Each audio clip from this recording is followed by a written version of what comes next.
Thank you very much, Rita, Mr. Prime Minister, Mr. President, Professor Wiesel, the experts who met in Oslo in June to contribute ideas to today.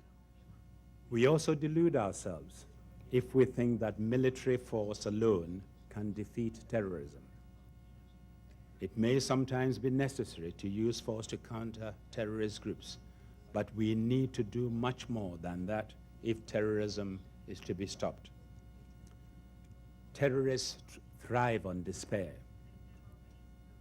They may gain recruits or supporters where peaceful and legitimate ways of redressing a grievance do not exist. These acts are not only illegal and unjustifiable. We must never, in the fight against terrorism, lower our standards to theirs.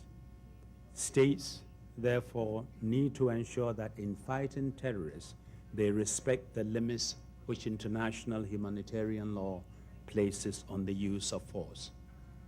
The failure to do so can erode our shared values. Paradoxically, terrorist groups may actually be sustained when, in responding to their outrages, governments cross the line and commit outrages themselves.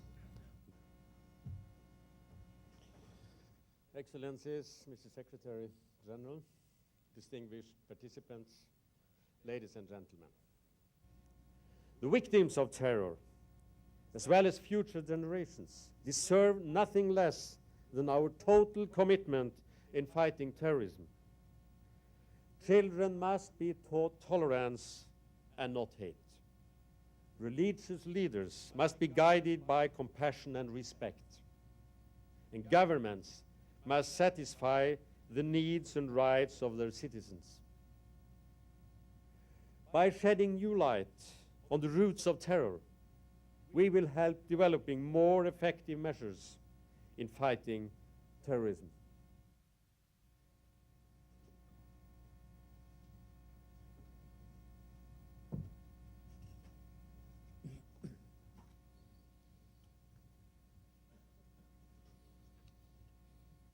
Terrorism has many forms, different motivations, and diverse causes. There should be no selective application of the international norms and standards against terrorism. Terrorism in all its forms and manifestations, including state terrorism, has to be opposed without any discrimination.